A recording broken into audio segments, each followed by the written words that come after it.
cannot be happy. I'm not pleased, I'm upset, I'm angry, as you want, because the call we've received in the 96th minute, I cannot accept it. I think the VAR has been influenced by the previous decision when he has called the referee has watched the play, doesn't attend his correction, and then probably the VAR has decided, I'm not going to intervene anymore. I didn't think it was going to be quite that eventful, but it was, and yeah, I think in the end maybe a draw is fair. Questionable last penalty call, but that's football at the end of the day, isn't it? I'm so proud of the performance today, and then not the result, but how we played, how many chances we created, and we have also big credit to Bournemouth. They were so ruthless today. Every chance was a goal, so they had 8 finishes overall and 3 goals. But the mentality of the team, the way we played, the problems we caused them, it's incredible what these players are doing. I want to win every game, and I think I have the ball to win this game.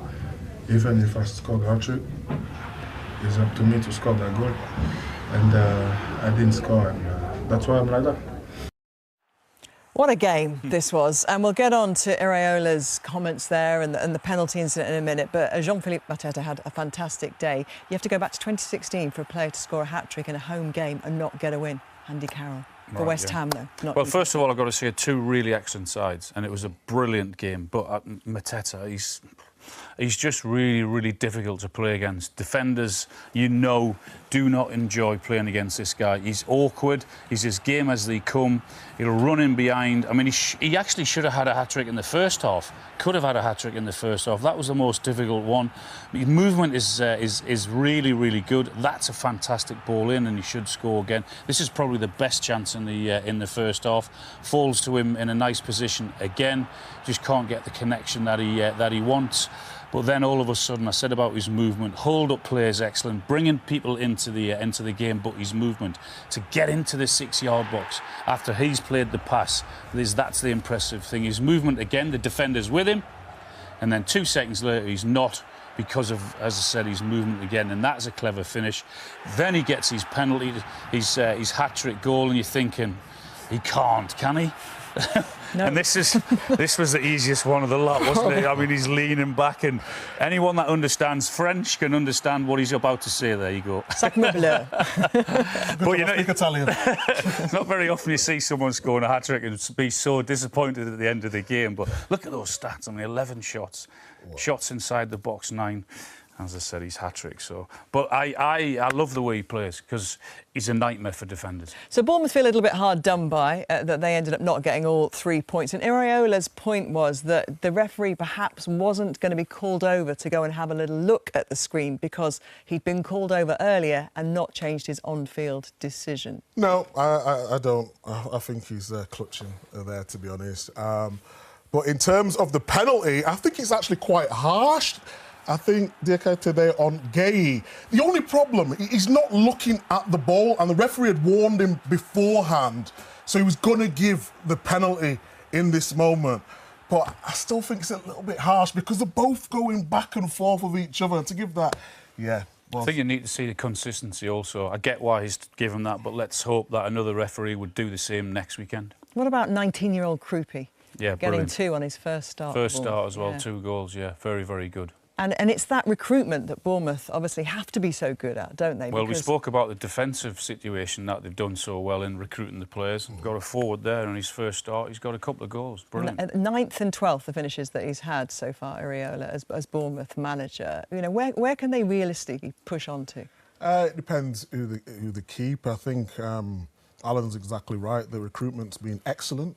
I think when we talk about Brighton and what they have done, but Iraola and the people down there have done a brilliant job. I think for him, when he first came to the club, I was thinking, what is he trying to do?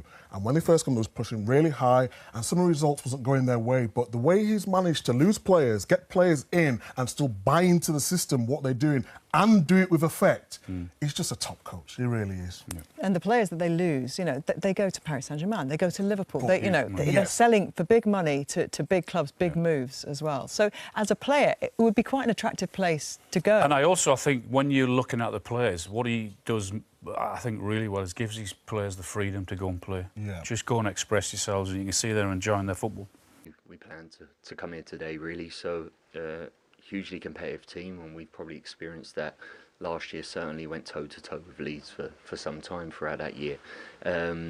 But overall today, first and foremost, come here to get a result, and we've managed to do that. Your first Burnley goal, and what a goal. Can you talk us through it, please? I'm very happy. I'm full. I'm excited, sorry, and proud, satisfied, because it's a long work. I work every day for this with the team. It's a beautiful goal. I'm happy. Have to be clinical, especially as a newly promoted side, and yeah, each and every situation counts. So to be self-critical, you have to say we didn't have this effectiveness level that like they had. Performance-wise, I can't complain about anything, but this is how football works. Oh, when Daniel and the Leeds fans look at those stats, they will wonder how they came away from Turf Moor with nothing. Yeah, Leeds were excellent, apart from, you know, putting the ball in the back of the net. Absolutely dominated the game. But Burnley stayed in the game and took the chances when needed. Kyle Walker with the first one, a great cross into Ugochukwu. And then the second one, Chuana, what a strike this is. He finds a little space in there, and the turn, too much time, and he just absolutely belts it. I mean, the technique is just sublime, sort of cuts across it. The goalkeeper, no chance. I mean, what an amazing goal that was. And another promoted side that is really building on their home form. Yeah, but even if you look at the stats, that won't bother Burnley, because it was something similar to like that in the Championship last season, so they've just carried that on. But yeah, their home form is going to be key, like it is for every promoted club that comes up. Yeah, we mentioned a minute ago, didn't we? Of course, it's Wolves next away, you know, and that's a pivotal game for both. They're going to target games away, obviously. Yeah, but I think if you look at the bigger picture for Burnley, I think Scott and his staff will be reasonably happy with the start that they've made in the Premier League. They've shown to people, I think they're going to be competitive, particularly at home.